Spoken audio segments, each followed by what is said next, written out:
하나님 말씀 보겠습니다. 에스겔서 11장 14절부터 21절에 있는 말씀입니다. 구약 성경 1163페이지에 있는 에스겔서 11장 14절부터 21절에 있는 말씀 교독하도록 하겠습니다. 14절 먼저 읽어드리죠. 여호와의 말씀이 내게 임하여 이르시되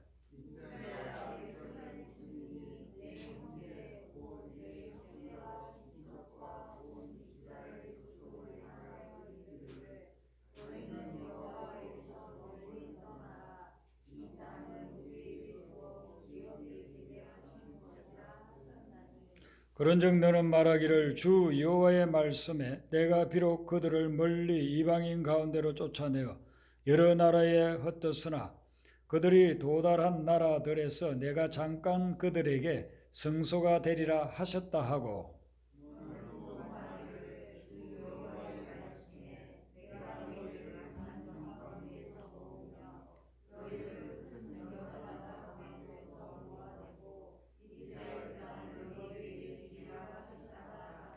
그들이 거리로 가서 그 가운데의 모든 미운 물건과 모든 가정한 것을 제거하여 버릴지라.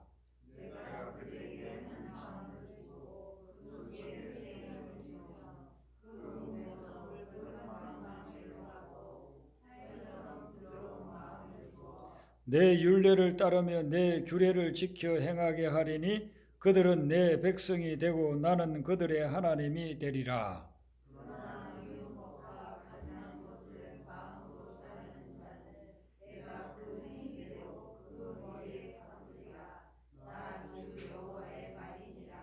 아멘. 오늘 이 본문 말씀은 이스라엘 백성의 회복에 대한 말씀입니다. 이스라엘 백성들이 하나님의 말씀을 거역하고 우상을 섬기고 공동체 내에 정의가 사라져버린 그런 불의한 삶을 살아가고 있을 때 하나님이 선지자들을 보내서 회개하고 돌아오라고 해도 돌아오지 않으니까 결국은 수백 년 동안을 하나님이 참으시다가 바벨론 제국이 침공하여서 그들을 포로로 잡아가게 했습니다. 그들이 포로로 잡혀가서 바벨론 강가에서 슬피 울며 그 고난과 역경 가운데서 하나님 앞에 회개하고 돌아왔어요. 그리고 하나님 앞에 부르짖으면서 살려달라고, 저희들에게 자유의 몸을 달라고 그렇게 간구하고 부르짖었을 때에 때가 차서 70년 만에 하나님이 그들을 바벨론 포로에서 돌아오게 했습니다. 해방되어져서 자기의 본국으로 돌아와서 자유를 누리게 그렇게 해주셨습니다. 그때 일어날 일을 오늘 이 말씀에 기록하고 있습니다. 근데 오늘 이 말씀뿐만 아니라 에스겔서를 쭉 보면 또 36장에도 비슷한 말씀도 나오고 이 회복에 대한 말씀들이 많이 나오고 있습니다. 오늘날로 치면 죄의 포로가 되어서 살아가던 사람이 회개하고 하나님을 믿어서 천국 백성이 되었을 때에 어떤 일이 일어날 것인가, 그거하고 같은 내용이라 볼 수가 있습니다.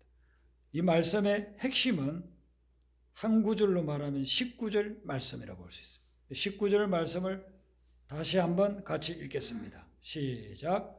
내가 그들에게 한 마음을 주고 그 속에 새 영을 주며 그 몸에서 돌 같은 마음을 제거하고 살처럼 부드러운 마음을 주어. 아멘.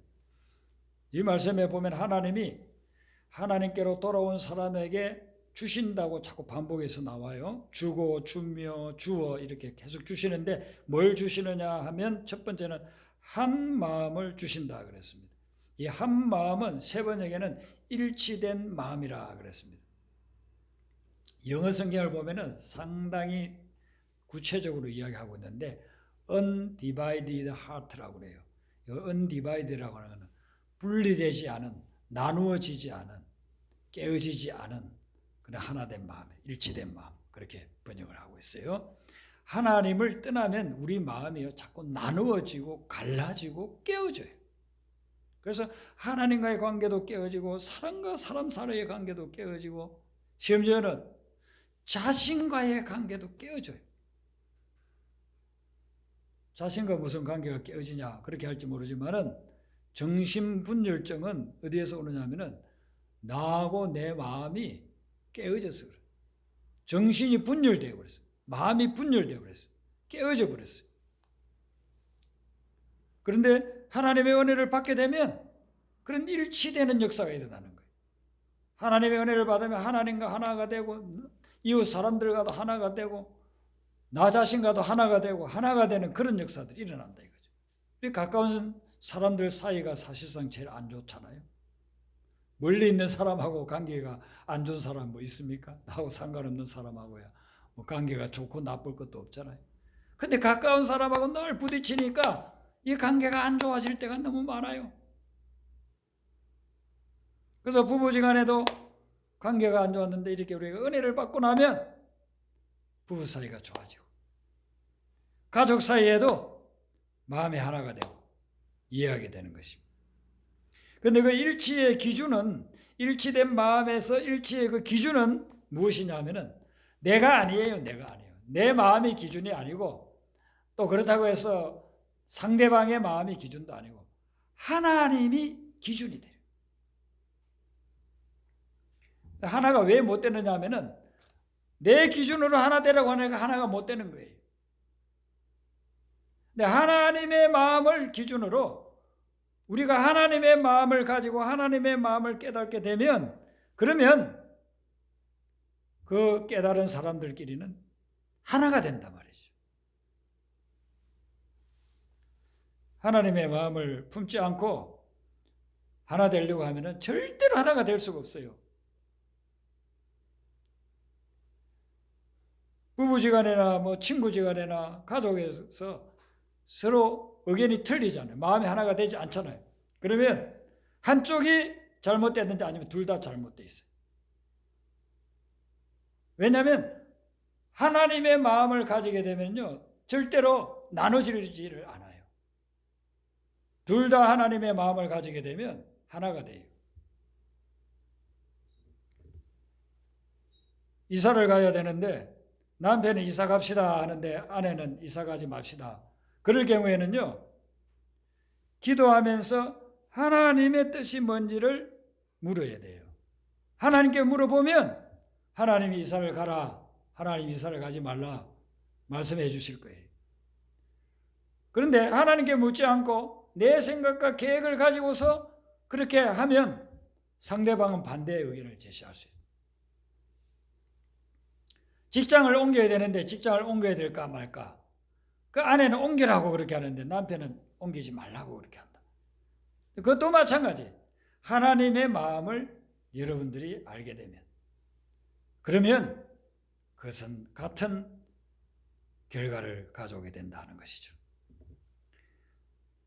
저는 결혼 전에는 중요한 일을 결정할 때 저 혼자 결정했어요. 왜냐하면 주변에 이렇게 기도를 부탁할 분이나 믿음이 뭐 좋은 분들이 없어요, 주변에. 그러니까 제가 기도하고 제가 말씀 묵상하고 결정을 내렸어요. 근데 결혼하고 나서는 저희 집사람이 기도를 많이 하는 그런 처녀 집사였기 때문에 어떤 문제를 놓고 저도 기도하지만 기도를 좀 해보자고. 그래서 기도를 해보면 하나님이 항상 동일한 해답을 주셨어요. 물론 동일하지 않을 때가 있어요. 그런 때는 우리가 더 기도하고 말씀을 묵상을 해보면 하나님이 동일한 결과를 줘요. 우리 한국 사람들은 되게 남자들이 좀 말빨이 강하죠. 그러니까 내가 결정했으니까 따라와. 그럼 이제 아내 되는 사람은 평생 그게 한이 맺혀. 모든 거 지가 결정 다 해놓고서 인생이 뭐야? 그렇게 결정하고 지 맘대로 하고서는 인생이 뭐냐? 이렇게 할 경우가 있어요. 또 어떤 집안을 보면은 아내가 말빨이 센 사람들이 또 있어요. 그래서 거기로 끌려다니고 있어요. 물론 뭐 좋은 결정, 올바른 결정을 내린다면 그 길 따라가야 되겠죠. 그런데 그냥 말빨이 세기 때문에 그쪽으로 따라갔다가 가정에 나중에 분란이 일어나고 힘들어지는 그런 경우들이 얼마나 많습니까? 제가 미국에서 공부도 마치고 구교육자도 마치고 이제 어느 날 목회자들 모임에 참석했더니만 거기서 목회자들 이야기를 들으면서 내 진로에 대해서 무엇인가 하나님께 여쭤봐야 되겠다는 그런 감동이 강하게 왔어요. 그래서 목회자들이 모이고 있는 그 옆에 빈 사무실에 들어가 가지고 제가 거기에서 하나님께 기도했습니다. 하나님, 제가 앞으로 어떻게 사역해야 되겠습니까? 이제 공부도 마쳤고 이제 부교육자 생활도 이렇게 어느 정도 했는데 제가 이제 앞으로 진로를 좀 더 새롭게 이렇게 해야 될 것 같은데 하나님은 어느 쪽을 원하십니까? 그래서 기도를 하니까 딱 세 가지. 공부를 마쳤으니까 그 공부한 거 가지고 신학교에 가서 가르치는 사역, 교수가 되든지 아니면 기존 교회의 청빙 받아서 기존 교회 목회를 하든지 아니면 개척교회를 목회하든지 그렇게 이제 세 가지를 놓고서 기도를 하는데 어느 날 한국에서 제가 알지도 못하는 장로님이 전화를 했어요. 장로님, 어느 목사님 소개로 제가 목사님께 전화드립니다. 저희 교회 한 교인들이 아이들까지 합쳐서 한 1,000명 정도 모이는데 이번에 목사님이 은퇴하시고 후임 목사님을 구합니다. 그래서 우리 당회에서는 목사님을 담임 목사님으로 모시기로 결정했습니다. 그러니 오셔서 일주일 한번 부흥해 주시고 그래서 성도들에게 한번 얼굴 인사해 주시고 그리고 저희 교회 담임 목사로 오세요. 이러는 거예요. 제가 한 번도 보지도 못한 분이. 그때 제가 나이가 만으로 35이었어요. 35세 그런 우리 교단의 대형교회에 청빙을 받았으니 기도 뭐 할 필요가 있겠습니까? 할렐루야 감사합니다 하면서 가야 되는데 네 알겠습니다. 제가 기도해보고 말씀드리겠습니다. 기도를 딱 하는데 하나님이 가지 마라. 그래서 이제 또 계속 기도하는데 하나님께서 너 개척하라. 그런 마음에 감동을 주셔요. 여러 가지 사인으로 한국에 나가서 개척하라. 그래서 저는 응답을 받았는데 저희 집사람은 개척은 1%도 생각을 하고 있지 않았어요. 이제는 고생 다 끝났으니까 가서 큰 교회 청빙 받아가서 좀 대접받으면서 목회해야 되겠다. 그런 생각을 가지고 있었어요. 본인이 그렇게 고백을 하더라고요. 그러니까 제가 개척하자고 이야기할 수가 없어요. 그래서 하나님께 기도했습니다.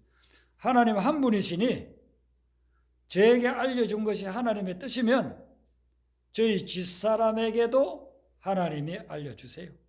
그렇게 기도했습니다.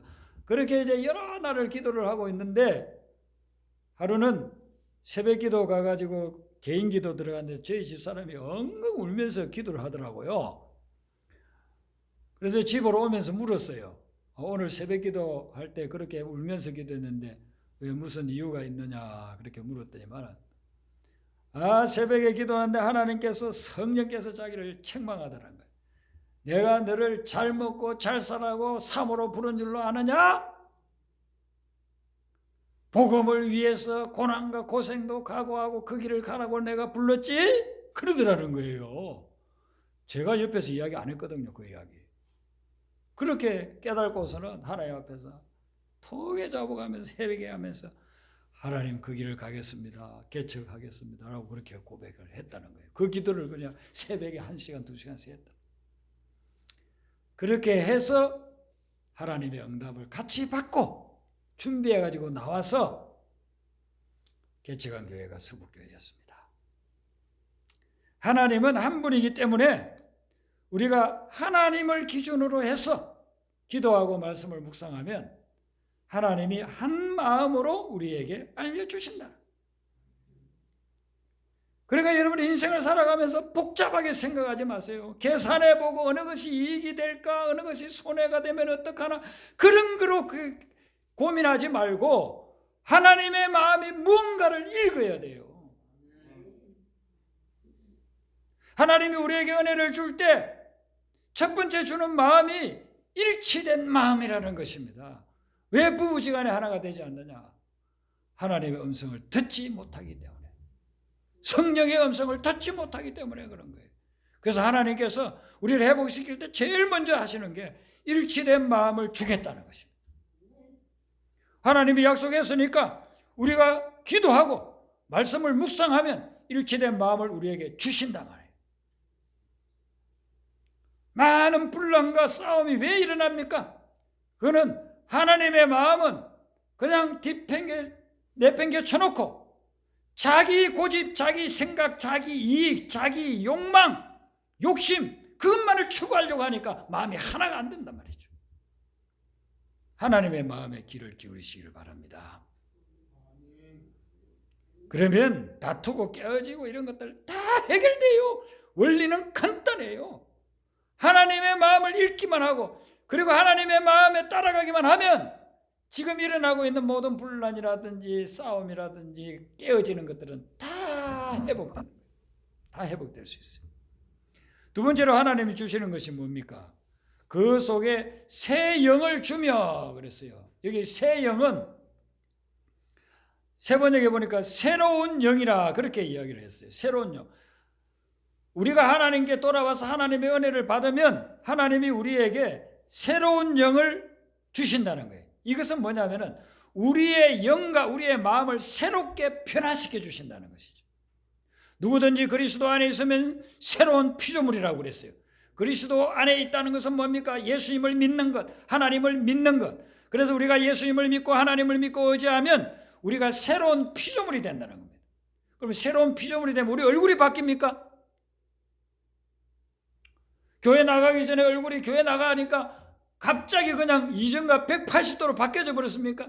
성형수술 안 해도 그냥 영화배우 뺨칠 정도로 예쁘게 멋지게 그렇게 바뀌어져 버렸습니까? 그게 아니에요. 그러면은 새로운 피조물이 됐으면 내 몸이 뭐 바뀌었습니까? 키가 작던 사람이 키가 커졌다든지 키가 너무 큰 사람이 키가 좀 줄어들었다든지 배가 나온 사람이 들어갔다든지 너무 빼빼 마른 사람이 좀 살이 떠올 그렇게 바뀌었습니까? 아니란 말이에요. 무엇이 바뀌었느냐? 무엇이 새로워졌느냐? 영이 새로워졌다는 것입니다. 내 마음이 새로워졌다는 것입니다. 그리스도 안에 있으면 새로운 피조물이 된다는 것입니다.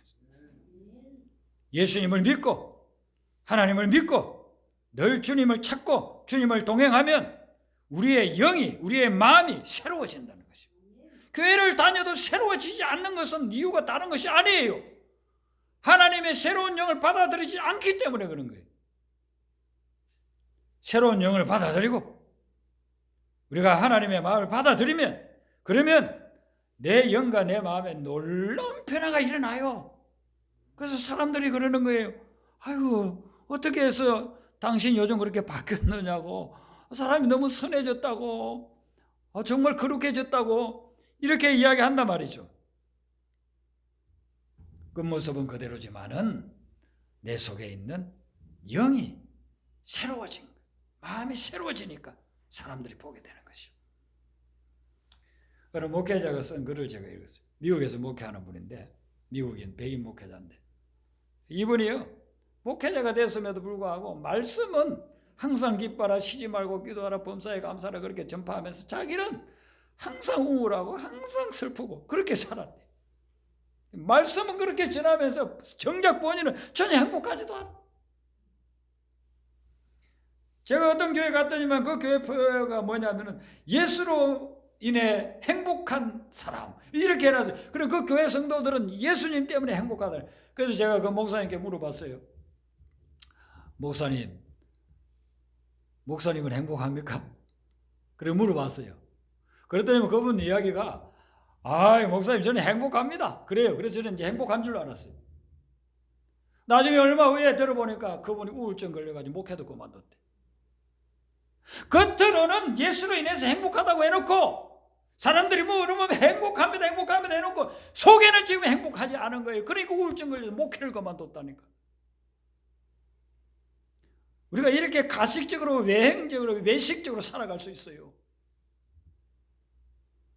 하나님의 새로운 영이 임해야 되는데 그 영을 받아들이지를 아니하고 내 영으로 내 마음으로 내 고집으로 살아가니까 전혀 새로워지질 않습니다. 교회는 나간다고 하는데 변화되지 않습니다.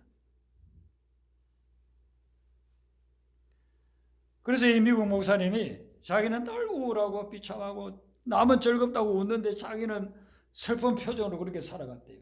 근데 어느 날 새벽에 새벽 기도를 인도하고 나서 기도를 하는데 성령이 강하게 임한 겁니다. 그리고서는 자기의 마음이 막 새로워지는 거예요.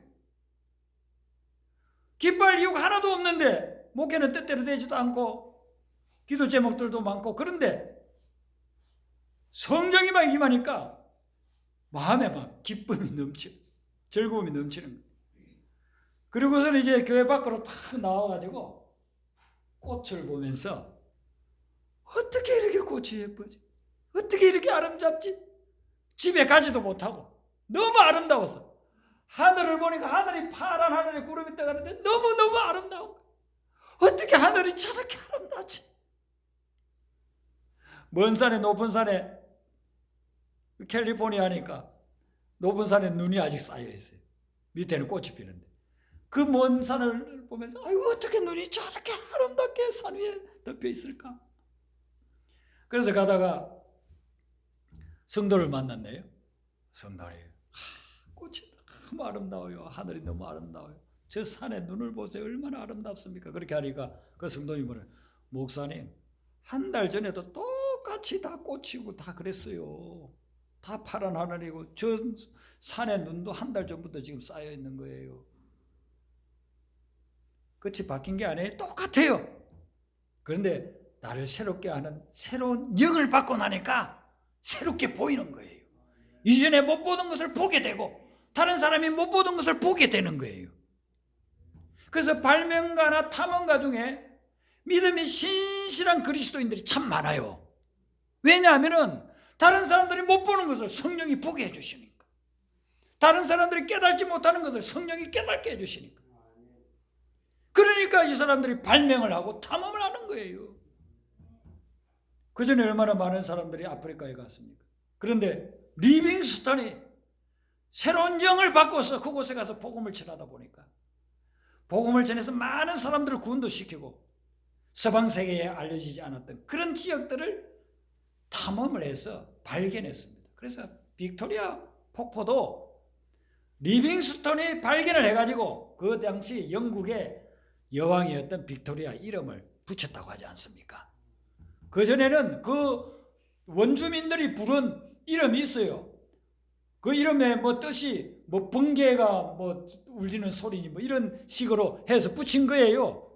그는 그 동네 사람들만 알고 있는 이름이었는데 서방 세계에 지금은 다 지도에도 세계 지도를 딱 보면은 빅토리아 폴이라고 나와 있지 않습니까?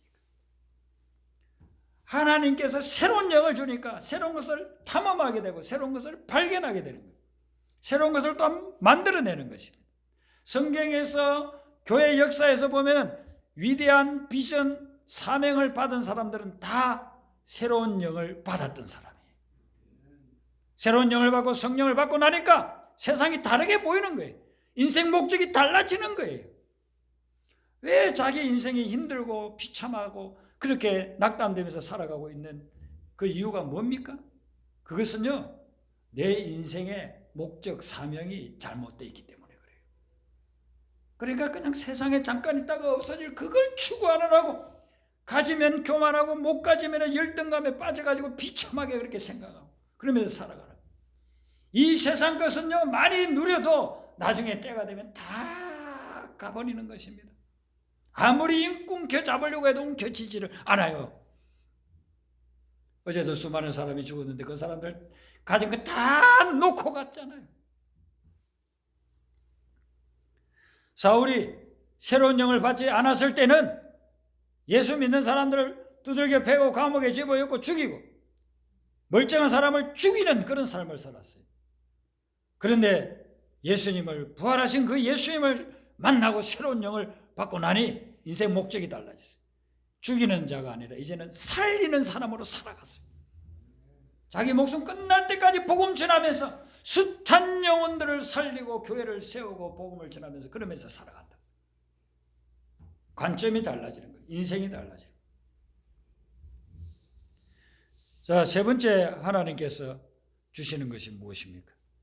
그 몸에서 돌 같은 마음을 제거하고 살처럼 부드러운 마음을 주신다라고 이야기하고 있어요. 이 돌 같은 마음을 세 번역에서는 굳은 마음이라는, 굳은 마음. 마음이 굳어져 버렸다는 것입니다. 마음이 보이지 않으니까 우리가 모르지만은 여러분들 마음을 이렇게 생각을 해보면요, 굳어 있는 데가 참 많아요. 정신과 의사나 이 정신을 연구하는 분들이 만약에 우리와 상담을 해보면, 아, 당신은 이 부분에 굳어 있습니다. 저 부분에 굳어 있습니다. 마음 자체가 다 굳어 있습니다. 이렇게 진단받을 수 있어요. 태어날 때나 어릴 때는 그러지 않았어요. 말똥 굴러가는 것만 보면서도 웃고 기뻐하고 즐거워하고 그랬어요. 어린애들은요, 손가락이 이렇게 하면 웃어요. 지금 못 보던 거 보니까. 소리가 들리면은요, 그 소리 처음 들어보는 분 그 소리를 막 따라하면서 웃고 그래요. 그런데 지금 우리가 그럽니까? 우리는 전혀 그러지 않아요. 누가 개그 한다고 웃겨도요, 아유, 좀 가만히 있어. 귀찮아 죽겠네. 그렇게 하고 있다고요. 마음이 굳어져 버렸기 때문에 기쁜 일이 있어도 기뻐하지도 못하고, 슬픈 일이 있어도 슬퍼하지도 못하고, 행복할 요소가 있는데도 행복해지지도 않고, 저 시골에서요, 먹지도 못하고 그렇게 가난하게 사는 사람들, 또 지금 튀르키예라든지 시리아 같은데 지진이 일어나가지고 모든 것을 잃은 사람들이 생각하면은요, 그분들은 아이고, 내가 살 수 있는 집만 있으면 얼마나 좋을까. 우리 가족들 다 죽었는데 그 가족들하고 살 수만 있다면, 함께 살 수만 있다면 내가 얼마나 행복할까, 그렇게 생각하지 않겠습니까? 그런데 서울에서, 강남에서 아파트 20억 30억 되는데 살면서 먹을 거 몇 년 수십 년 먹고 살 거 다 마련돼 있는데 그 사람이 아파트 창문에서 떨어질까 말까 그거 지금 주저하고 있다니까요. 실제로 제가 아는 분하고 제가 통화를 했을 때 그래요. 목사님, 제가 우울증이 와가지고요, 자꾸 아파트에서 뛰어내리고 싶어요. 그래서 다 그 철근으로 다 거기를 막아놨다는 거예요. 혹시나 자기가 그게 심해져가지고 뛰어서 내릴까. 그분이 지금은 치유받아가지고 어떻게 언제 그랬냐는 식으로 간혹 저하고 통화하면 웃으면서 그렇게 통화를 해요. 우리가 지금 마음이요, 아주 딱딱해져 있어요. 딱딱한 부분이 너무 많아요. 자, 예수를 믿고 교회를 나오지만은 역시 마찬가지. 왜 우리 마음이 이렇게 굳어져 버렸을까요? 그 굳어진 이유는 우리가 냉대를 받으면 마음이 굳어져 버려요. 차가운 대접, 거절당하고 무시당하고 모욕을 당하면 마음이 탁 닫히면서 그때부터 굳어져 버려요. 여러분의 마음이 왜 굳어졌느냐? 지금까지 살아오면서 사람들에게 무시당해, 거절당해, 모욕을 당해. 그 당하는 순간순간마다 점점 딱딱해지다가 나중에 전체가 다 딱딱해져요. 여러분, 잔잔한 호수를 한번 보세요. 봄, 여름, 가을에는요, 산들바람만 살랑 불어도 물결이 출렁출렁합니다. 바다는 늘 그냥 파도가 있으니까. 호수는요, 잔잔해 있다가 산들바람은 강하게 부는 바람이 아니잖아. 부드럽게 부는, 부드러운 바람이 살짝 불어도 그 호수에 물이 찰랑찰랑 그래요. 그런데 겨울이 돼가지고 북풍 한술 몰아치면 그 호수가 깡깡 얼어버려요. 사람이 가서 뛰어도 깨지지 않아요. 혹한기에는 탱크가 지나가도 깨지지 않는다니까. 우리 마음이 마치 그렇게 되어버렸어요. 봄, 여름, 가을과 같은 그런 호수물과 같았는데 세파에 시달리면 북풍 한술 몰아치니까, 혹한기를 접하니까, 냉대를 받으니까 깡깡 얼어버렸어요. 그래서 더 이상 출렁이지를 않아요.